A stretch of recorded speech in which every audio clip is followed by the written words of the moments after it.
When you get married, you are going to discover that as powerful as sex is, even sex will become a responsibility. It's when you are not yet married that demons are touching your emotion. You say, hey, when you get married, you will know that demons were involved. You saw the lady's leg, you say, Jesus. When you get married, you will discover that that leg can be on your head. You will be burdened.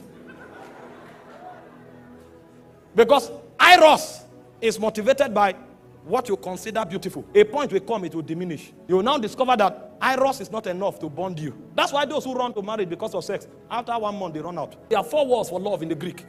The first word for love is phileo. The second word for love is Eros. The third word for love is storge. And the fourth word for love is agape. Love is deeper than the feeling. The word phileo is a kind of love that is created by circumstance. And that kind of love runs on emotion. So if I'm in a place with somebody for a while, because that location kept us in that place, we are going to discover that there are few things that connect us.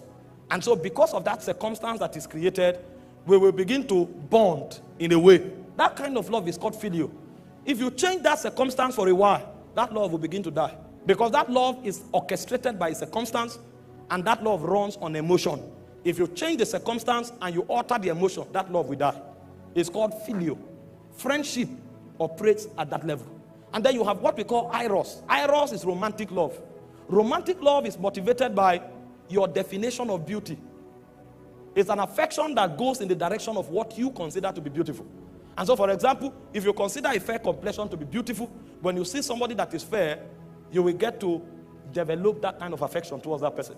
But over time, you will discover that because the glory of man diminishes, a point will come when that affection won't mean, that look won't mean much to you anymore. And ask those who are married, they will tell you. And the people you meet before you get married, most times, is phileo and Eros you feel for them.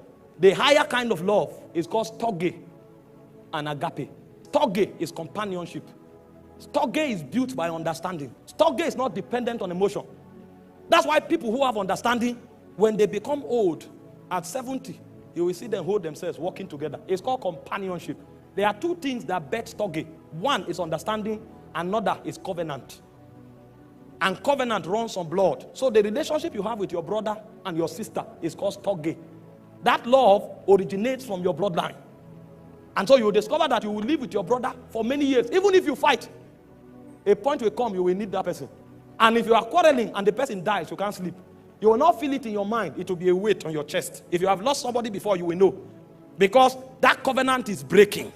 And so that detachment will create a weight on you that you can't define. Because that kind of love is covenant-oriented, and it is also based on understanding. It is when you get into marriage that you can build storge. There's no way you can build storge before marriage. Because marriage is prosecuted on covenant. And that covenant is enacted on the altar before God, and it is consummated on the bed of affection. And then as you walk with that person over time, you will now begin to build understanding. You will now discover that if that person can discern you and you can discern the person, a kind of love that you can't define begins to grow. You just know, it looks as if you become dependent on yourself so much that you can't do without each other. You can be together for 2 days. There's no Eros operation. There's no sex. But you are gisting and talking to yourself as though sometimes you even gossip with one another. What's happening is storge. You will discover that in one day you talk to yourself more than 20 times. And it's not that initial. This time around is dependence. Companionship is being formed.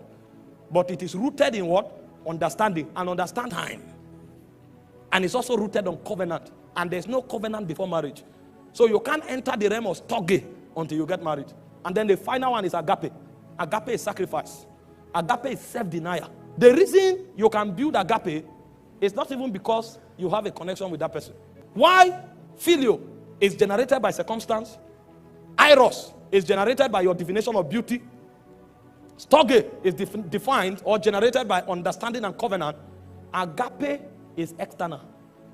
Agape is dependent on the level of trust and obedience you have for another force outside of that marriage.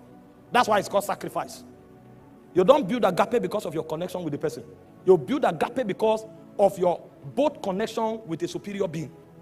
And so most of the things you do with that person may not be because of that person. It will be because of your loyalty and submission to that being that binds you together. And so many times, when you go through a relationship as strong as marriage, you will discover the reason you will stay will not be because of the person. The reason you will stay will be because of your submission to God. That's why it is in worship and it is in loyalty to spirit beings that agape, the subject of agape, can be defined. And you cannot build agape until you marry somebody. Forget about the card you wrote some romantic words and sent. Sacrifice is deeper than card. It's death.